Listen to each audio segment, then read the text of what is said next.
Hello, नमस्ते, प्रणाम, हर हर महादेव। हम आप सबके भाई बानी दीपक दीपांशु। तो आप लोग के स्वागत बटे हमारे यूट्यूब चैनल में दीपक दीपांशु राइटर ऑफिशियल में।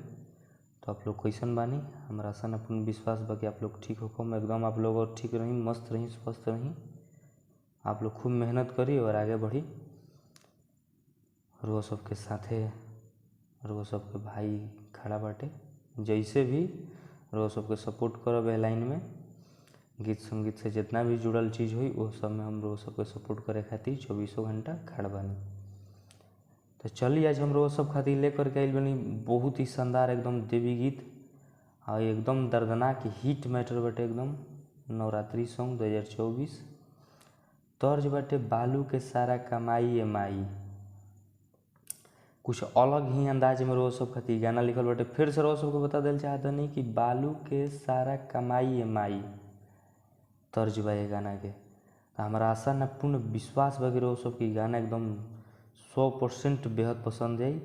और वो सबके अच्छा लगी तो प्लीज़ वो सब अपने भाई के और इस चैनल के ज़्यादा से ज़्यादा आप लोग सपोर्ट करब जाए। जे भी भाई अभी तक ले इस चैनल के सब्सक्राइब नहीं किए प्लीज़ वो सब सब्सक्राइब करके बेल आइकन प्रेस कर ली, ताकि जो भी वीडियो लेकर के नोटिफिकेशन आप लोग के पास पहुँचे, ताकि आप लोग उस वीडियो को देख सकी जाए।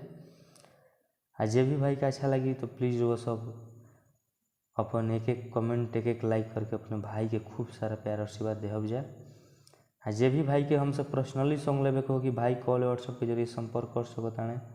ऐसा गाना अच्छा हिट मैटर वो सब के गाना हरदम लेके आवत रहूँ।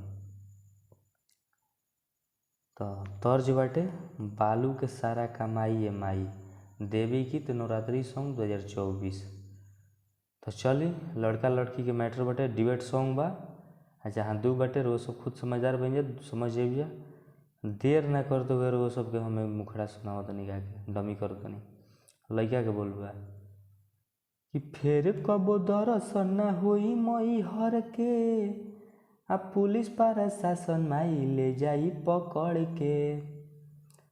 फिर कबो दर्शन ना होई मई हर के आ पुलिस प्रशासन माई ले जाई पकड़ के।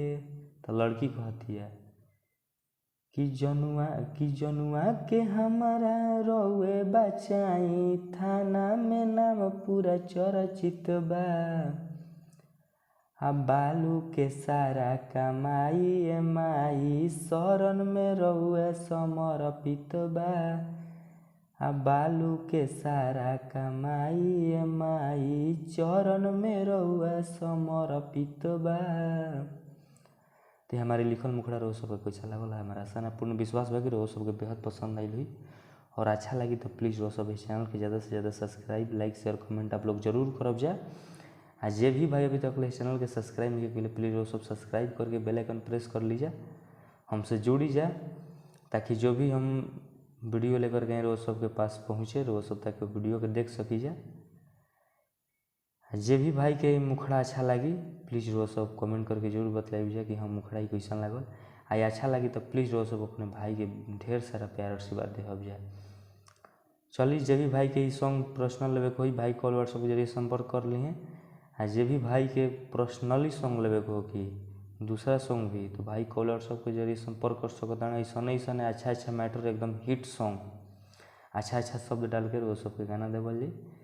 तो चलिए बालू के सारा कमाई ए माई तर्ज हटे यह गाना के। जे भी भाई के फुल सॉन्ग चाहिए भाई कॉल व्हाट्सएप के जरिए संपर्क कर सकता है।